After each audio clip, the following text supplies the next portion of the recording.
Hey everybody, this is Big Dog here at Howling at the Kitchen, and it is Super Bowl Sunday, and today we're going to prepare a big pot of budget chili. So we're going to try to feed 10 people for under 40 bucks.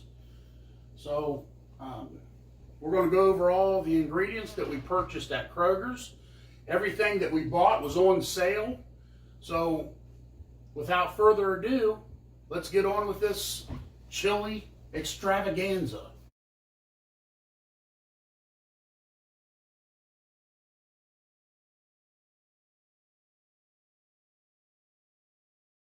So what we're going to start off here with on the stove. Now, our stove is glass top. I'm not a big fan of glass top stoves. I prefer gas, but this is what we have. So we're going to start with a medium heat.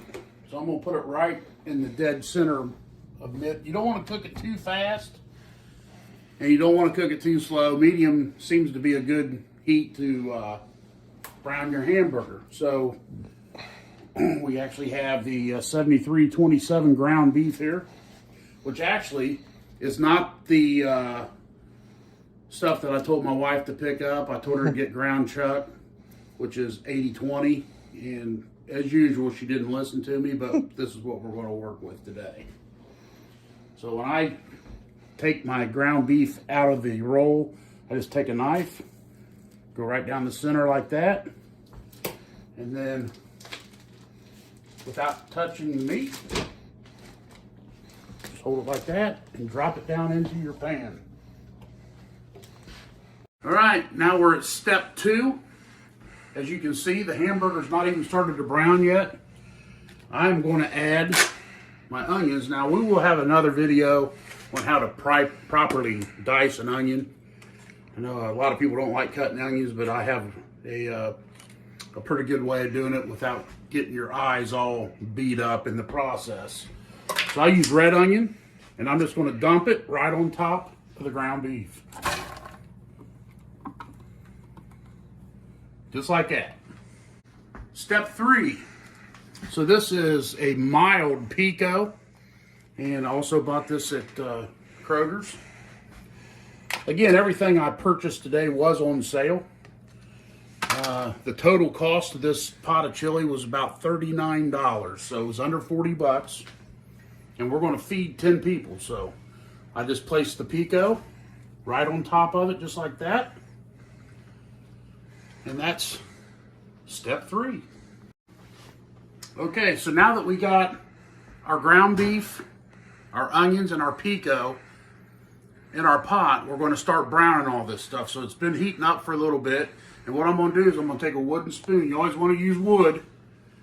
Either wood, plastic will work as well, but never use metal, especially in a pan that has the Teflon coating inside, because it will knock that Teflon off and then you'll have it in your food, and that's not good.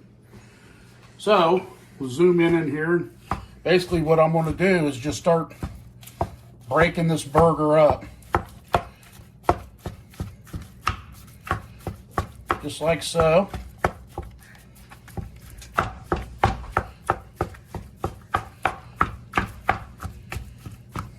You break it up and you kind of flatten it out.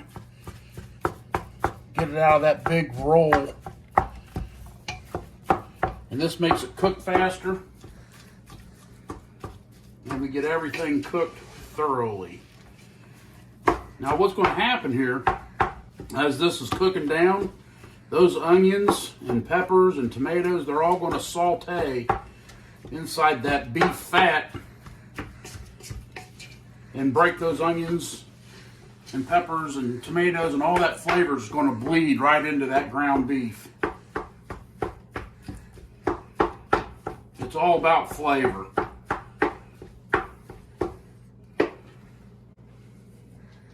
Now, I also like to add garlic powder. So I'll take my spoon, put it off the side here, and you can see how much I'm putting in. Put an ample amount in. You don't want to overpower it with garlic, but a little bit. And then I also take onion powder. I know we already got onions in there, but in chili, you can never have too much onion flavor. And then chili powder. And I know you're thinking, what's this guy doing putting chili powder on the ground beef before it's even turned into chili? Well, this will bleed into that meat as well, and it's going to season that meat up and give it that nice bitey taste. So every time you get a piece of that meat in your mouth when you're eating that chili, it's just going to have that nice full chili flavor already in that beef cooked in. And then you just knead it around, and you're going to stay on top of this. You're going to watch it as it browns.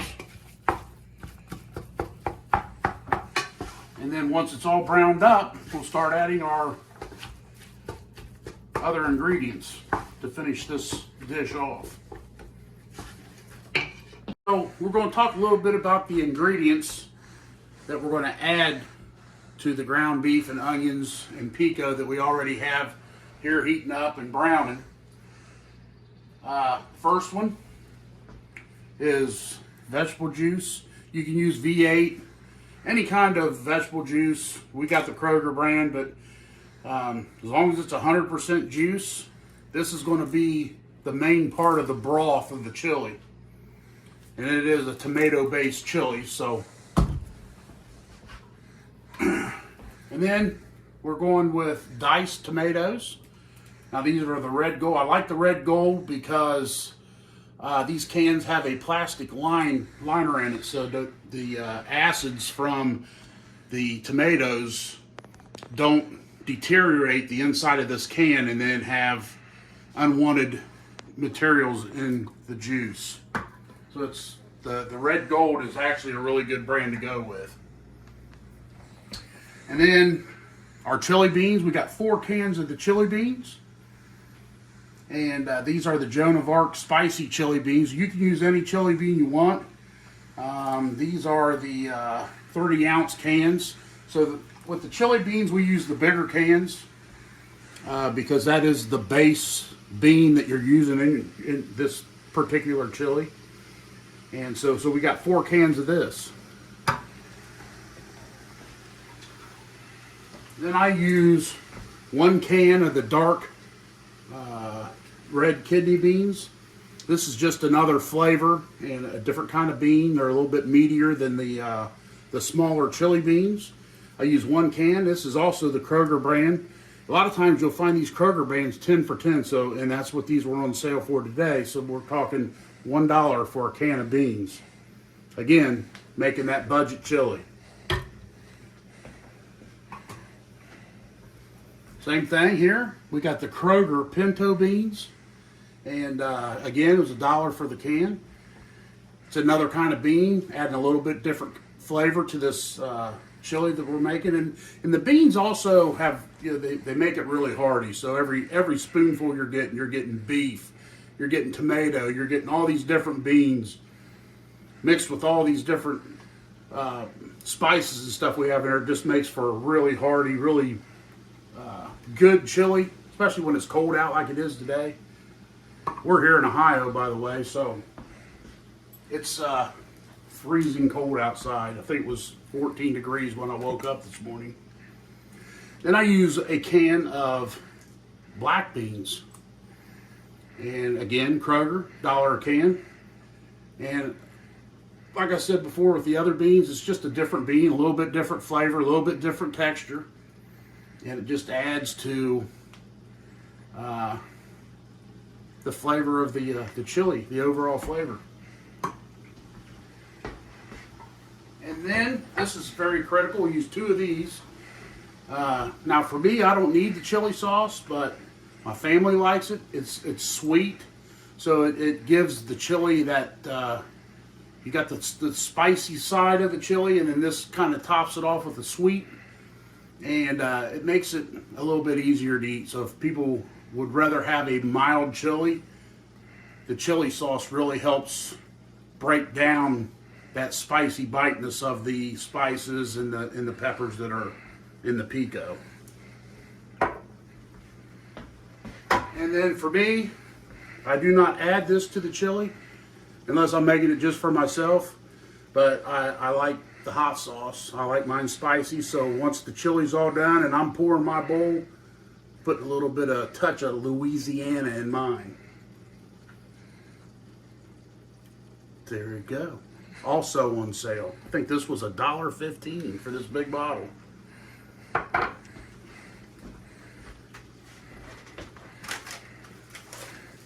And then the chili packets. You gotta have these or your chili's not gonna taste right, believe me. I use 2. I think this is gonna make about 14 quarts. So, you know, if you're going with 7 or 8 quarts of chili, you just need 1. But since we're making so much, we will add 2 packets of the original chili seasoning mix. This is also Kroger brand. This was 75 cents per pack. Not too shabby. And then to top it off at the end, once you got your chili done and you're pouring it in the bowl, bam-o. I like the sharp cheddar, but we'll go with mild cheddar. Again, these are things that my wife picked out, and there's just nothing you can do about that. You know, you just have to go with whatever she got you. You can't say anything either, then it's going to be a bad weekend. So we don't want that. We'll go with the mild cheddar this time. As you can see, we've been browning here for about 10 minutes now, and the ground beef is starting to brown up. The onions and the PICO starting to saute a little bit, and this will continue for another 10 minutes until everything's nice and brown. And then when we're done with that, we're going to drain all the excess fat off before we start adding any further ingredients to this.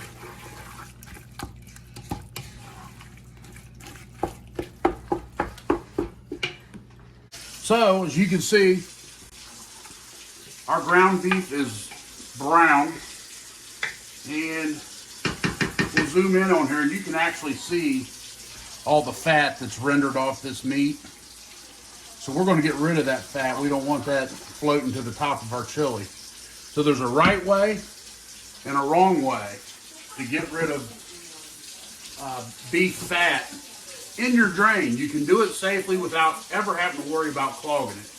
And I'm going to show you how that's done. So, first thing I do is I turn the hot water on and I let it run for about 3 minutes. And it's just running down the drain. I've got my strainer set up. And what this does is it heats all them PVC pipes up with all that hot water's running down there. And it's going to keep that fat from settling on the pipe itself and then building up and then causing a problem. Now you can really see it. Look in there. You can see all that fat that's rendered off that meat. And it's all come to the top, so it's from here all the way down to the bottom of the pot is nothing but fat. So we're going to get rid of that fat by taking this over here,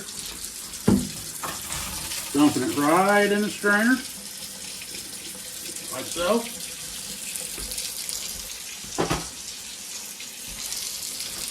And then I'll pick the strainer up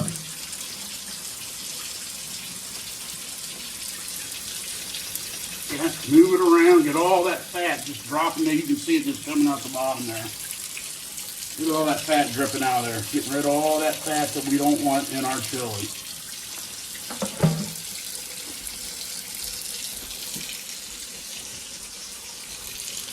And I'll bring the pot over.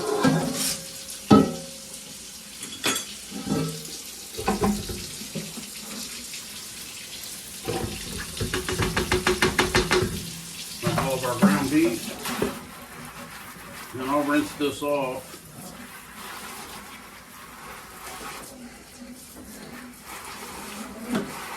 And I'll let that water run for another 3 or 4 minutes so that it washes everything down and out of those pipes.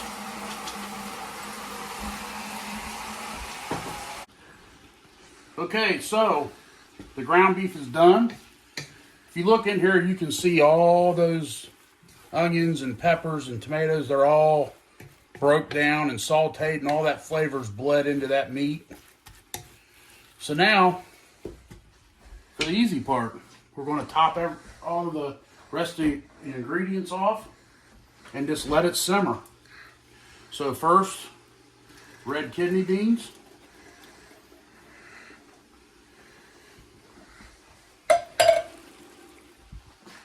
Black beans.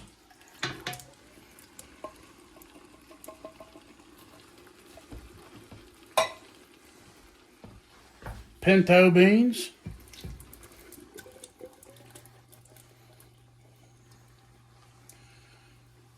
Now when you look at that, you can see the different textures, and you know, when you're eating it, it feels different. Each bean has its own texture to it. It's kind of neat, actually. And then our 4 big cans of chili beans.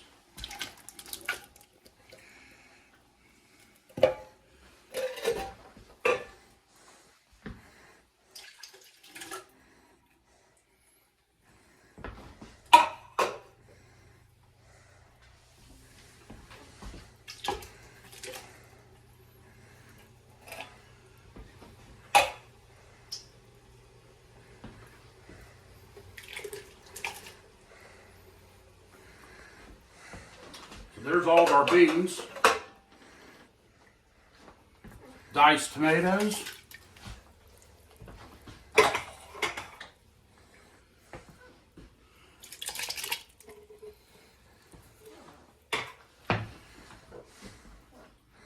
Chili sauce.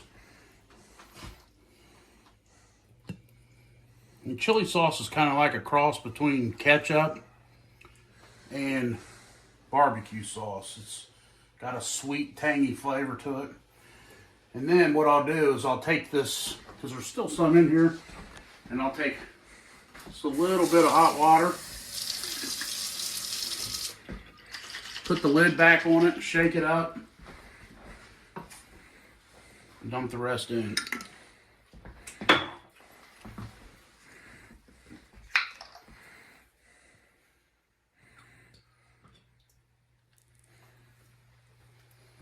Same thing here, a little hot water.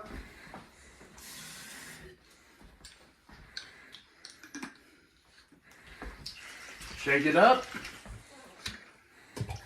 Whammo. Now I'll stir all this up. This is all your heavy stuff. So get it all stirred in there real good. All your meat, all your beans, tomatoes. Now, you can leave your chili just like this. You don't have to add your vegetable juice to it. I like a brothy chili, so I add vegetable juice to mine. But if you like your chili real thick, just leave the vegetable juice out, and it will remain thick like that. Now, when I do my vegetable juice, all the heavy stuff floats to the bottom. It kind of sticks down there. So I'll dump a little bit out, and I shake it up. Get all that stuff off the bottom.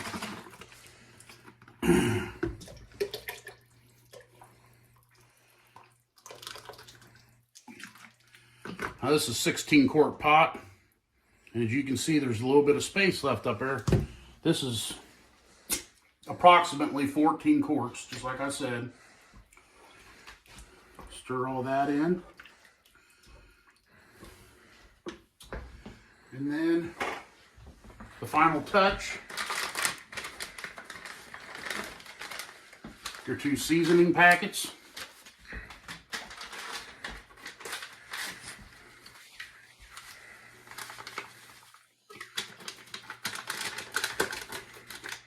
The Kroger brand is really good. I actually prefer McCormick's. But since we're going budget, the Kroger brand is actually quite a bit less expensive. And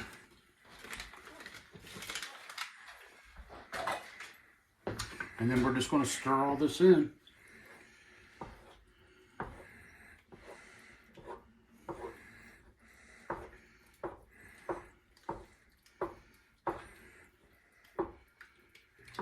You can actually see the chili changing colors when all that spice gets blended in with that tomato juice and all the other ingredients. It goes from a real light red to a dark red. All them spices just get throughout all that soup. Very easy to make. Anybody can do this. And tell you a little story. This exact recipe that I just showed you guys, where I work, we have a wellness center there, workout facility, and a few years back, probably 15 years ago, they had everybody that wanted to input a recipe into a recipe book that they were making. I put this chili recipe in there, called it Big Dawgs Chili, and the book came out, and one of the associates there where I work took that recipe to a chili cook-off in Columbus, Ohio, and won first place, won $5,000 on this very exact same recipe that I'm showing everybody today. So, super easy to make, inexpensive, and absolutely knocked out in flavor. So now what I do is I cover it, and then I set my timer for 15 minutes, and then I'll let it simmer for 15 minutes. I'll come back in, stir it up, set it for 15 minutes again. Once it goes off, I come in, I do that 4 times. On the 4th time, after your timer goes off for the last time, chili's ready to eat, ready to go. So there you have it in a nutshell. Budget chili from Howling at the Kitchen. Big Dawg's own recipe. Come on.